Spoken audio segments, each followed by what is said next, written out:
Fala, galerinha. Vamos continuar nossos estudos, né? Nossos resumos, nossas dicas de matemática através de esquemas e mapas mentais, tá? Então, nesse bloco, a gente vai ver mais assuntos importantes aí que pode cair na sua prova. Medidas de comprimento, que é o famoso sistema métrico decimal. A gente trabalha com as medidas de comprimento, de área, de volume, de massa, de capacidade, né? Então, ali ele mostra que a base é o metro, nós temos o quilômetro, hectômetro, decâmetro, metro, que fica no meio, decímetro, centímetro e milímetro. Eu ensino vocês a fazer essas mudanças utilizando a tabela. Mas aqui tem muitos alunos que dizem assim, mas professor, eu aprendi na escola que para calcular de metros para quilômetros multiplicava por 1000, para hectômetros multiplicava por 100, por decâmetros multiplicava por 10, e assim sucessivamente, como está ali aquelas multiplicações em verde. Sim, pode ser isso, tá? Então, as medidas de comprimento são essas 7. Quilômetro, hectômetro, decâmetro, metros, decímetros, centímetros e milímetros.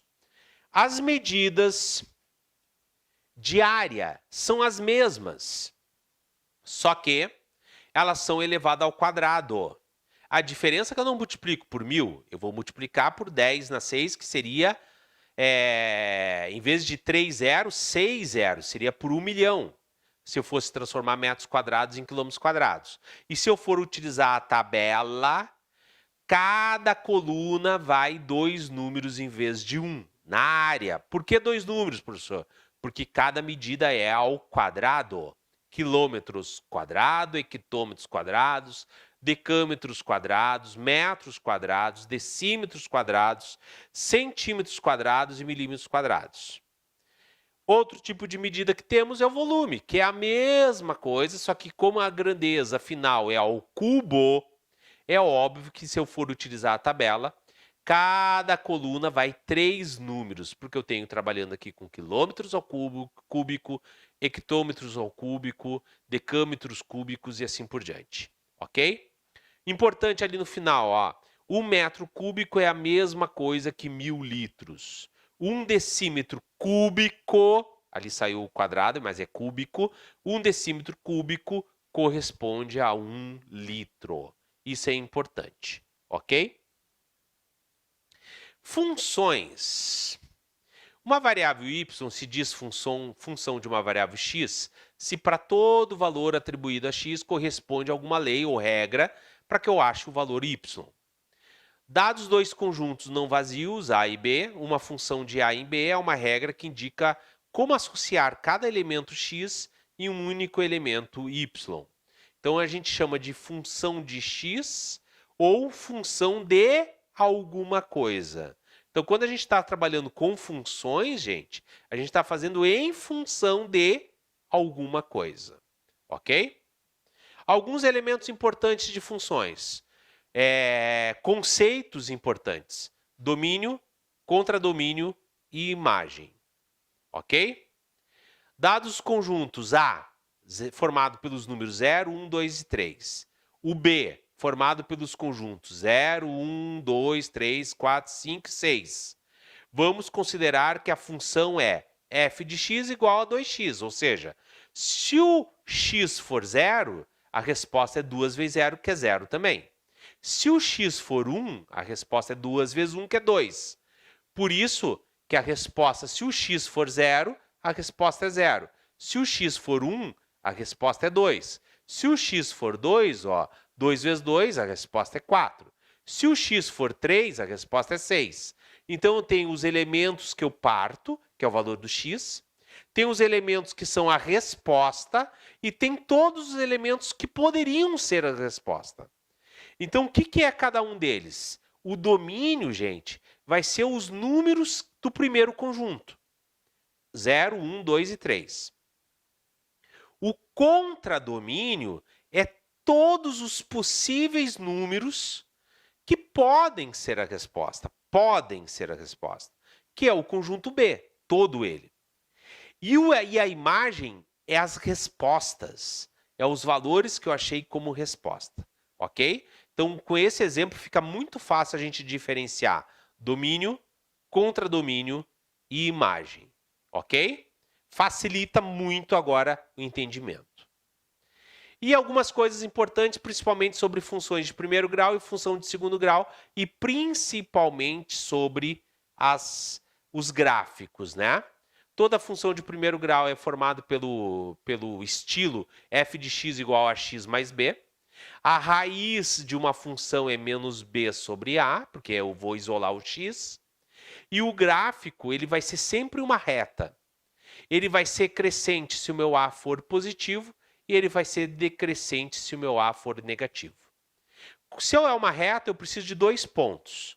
O b é o número que é onde ele corta o eixo y, né? Então, esse número sozinho na função é aonde corta o eixo y, aqui. E a raiz, a resposta, que é o menos b sobre a, é aonde corta o eixo x. E emenda os 2 pontos, você tem a reta. Ok? Função de segundo grau. Eu resolvo uma equação de segundo grau através de Bhaskara, já vimos até alguns mapas mentais anteriores que falava de equação de segundo grau. O gráfico sempre vai ser uma parábola. O que é uma parábola? Esse tipo formato de U.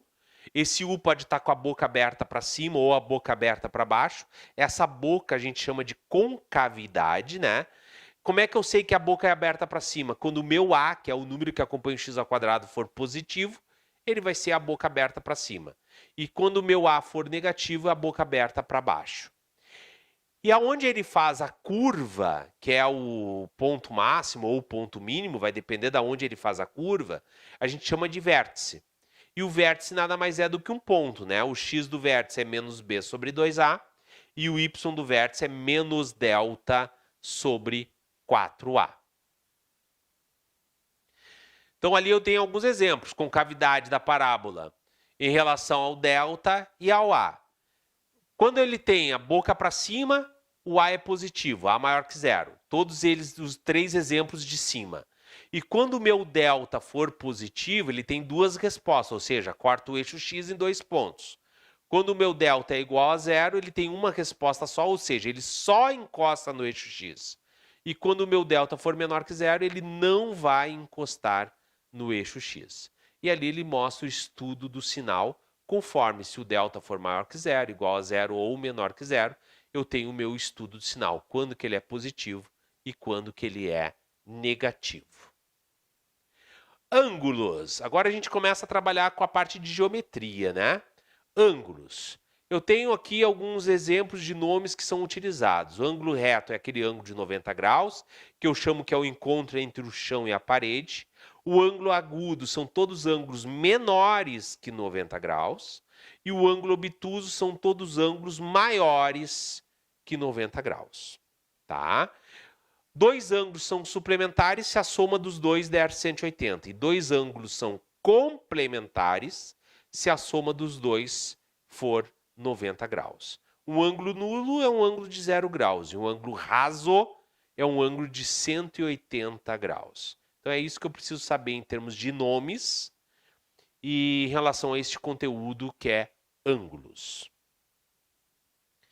Bom, começando a geometria, né? Nós temos então a geometria plana e a geometria espacial. Dentro da geometria plana nós temos os triângulos. Os triângulos eles têm alguns elementos, como vértices, lados.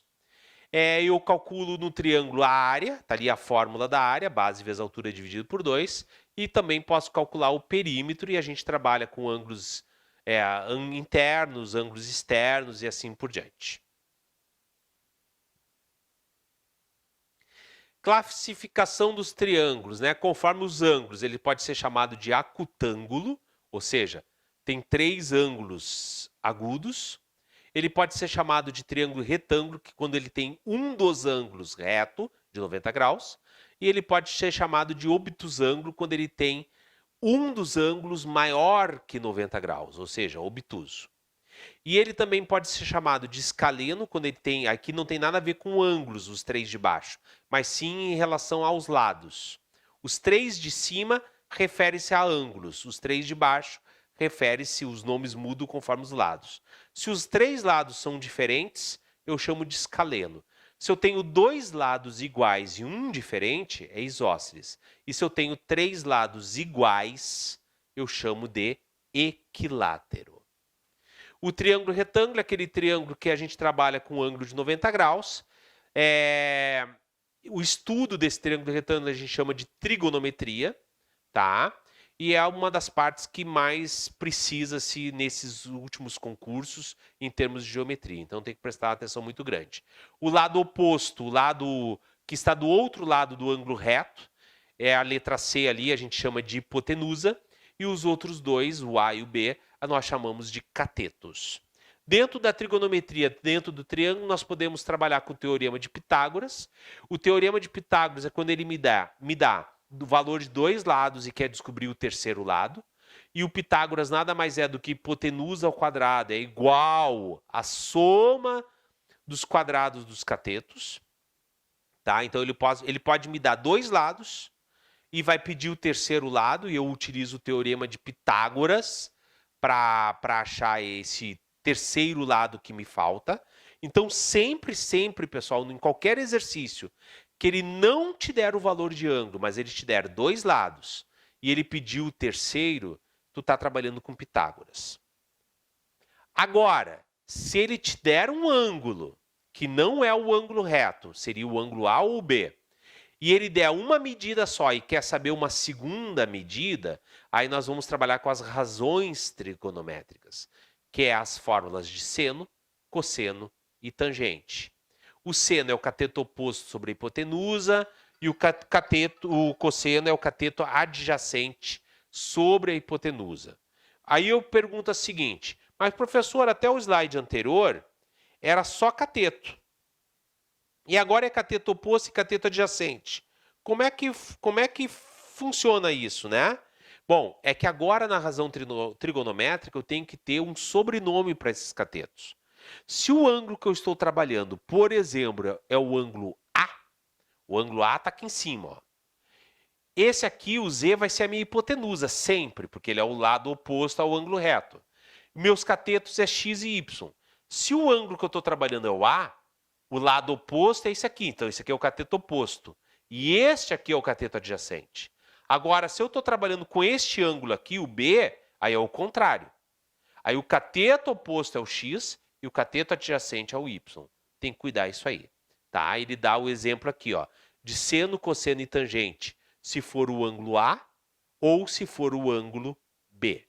Então eu tenho que saber as fórmulas. Seno é cateto oposto sobre hipotenusa, cosseno é cateto adjacente sobre hipotenusa e tangente é cateto oposto sobre cateto adjacente. E ele dá dois exemplos, conforme o ângulo que eu estou trabalhando.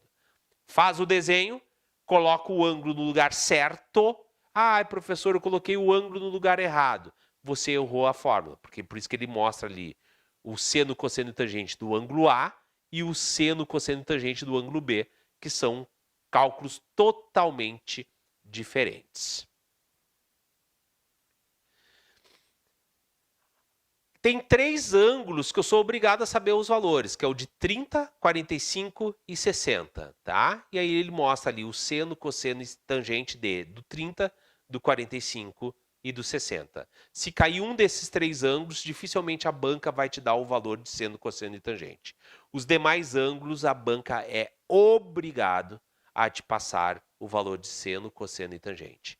Então, 30, 45 e 60, eu sou obrigado a saber.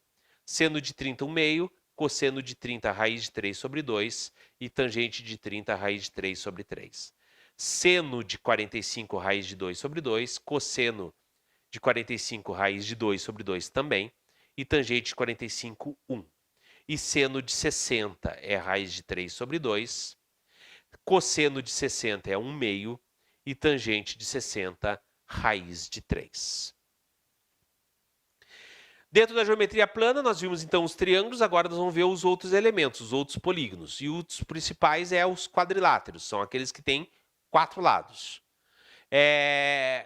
Eles podem ser divididos em trapézio, retângulo, paralelogramo e losango. sendo que o retângulo ele pode ser retângulo ou quadrado. A diferença é que o retângulo ele tem dois lados maiores e dois lados menores. O quadrado vai ter quatro lados iguais. Todo quadrilátero tem somente duas diagonais e a soma dos ângulos internos deles sempre vai ser 360 graus. Para calcular a área desses quadriláteros, ó, quadrado ou retângulo é um lado vezes o outro, base vezes altura. O trapézio é a soma das duas bases multiplicado pela altura dividido por 2. E o paralelogramo é o mesmo do retângulo, que é base vezes altura, é um lado vezes a altura, só que como ele está tortinho o paralelogramo, né, não vai ser a lateral, vai ser realmente a altura. E o losango vai ser a multiplicação das duas diagonais dividido por 2. Olha como facilita, né? Tu põe essa folha impressa num quadro, numa parede, tu olhou 2, 3, 4 vezes, você já decorou, fica fácil de identificar. Círculo e circunferência, a gente tem dois tipos de cálculo, que é o cálculo da área. A área é tudo que está dentro, né? É πr ao quadrado, o raio do centro até a borda. E o comprimento, que é a parte de fora, né? Que seria como se fosse o perímetro, que é a soma dos lados. Como o círculo não tem lados, é toda a medida externa. O comprimento dessa circunferência vai ser 2πr. Agora começa a geometria espacial, né, que é aquela que a gente já vai trabalhando com volumes. Podemos calcular também a área, mas basicamente na nossa prova ele trabalha com volumes, né? Eu tenho o cubo, que é quando eu tenho todos os lados iguais, o volume vai ser uma medida elevada ao cubo, certo? Depois a gente tem ali a fórmula da diagonal e a fórmula da área, mas o principal é a fórmula do volume. O cilindro circular reto, né, que é a famosa lata. Só voltar aqui um pouquinho. A geometria do cubo serve também para a geometria do paralelepípedo, né? A diferença é que o cubo eu tenho todos os lados iguais. E no paralelepípedo eu tenho comprimento, largura e altura, valores diferentes. E aí, então, o volume vai ser a multiplicação dessas três medidas. O cilindro, o volume vai ser a área da base, que é a área do círculo, que nada mais é do que πr ao quadrado, vezes a altura. Então, o volume vai ser a área da base, que é πr ao quadrado, porque é um círculo, vezes a altura. O cone que é o famoso chapeuzinho de aniversário, a fórmula é a mesma, só que eu vou dividir por 3. Porque uma lata, um cilindro, se eu dividir ele em 3 pedaços, eu consigo fazer 3 cones iguais, ok? Bom, com isso nós chegamos ao final aí desses blocos, né, que a gente apresentou para vocês alguns esquemas, alguns mapas mentais para facilitar o cálculo. Professor, preciso utilizar? Óbvio que não, ok? Mas qual é a vantagem? Você pegar todas aquelas aulas, um monte de aula, e pegar em poucas folhas impressas, tu tem um esquema de quase toda a matéria. Então é um resumo de toda a matéria. Espero que tenha ajudado vocês, e isso ajuda 99% dos concurseiros, né, dos alunos que estudam comigo, facilita o estudo deles, espero que facilite o estudo de vocês também. Qualquer coisa que vocês precisarem, aí estão meus contatos. professorjamur.com.br, o meu site, lá tem todos os contatos, todos os meus cursos, videoaulas, dicas, apostilas, materiais, podem buscar lá. Meu Instagram, Professor Jamur, e o meu WhatsApp para contato, 980 18 0033 DDD 51. Bons estudos a todos. Um grande abraço, sucesso, boa prova e vamos lá, estou sempre junto com vocês. Abração.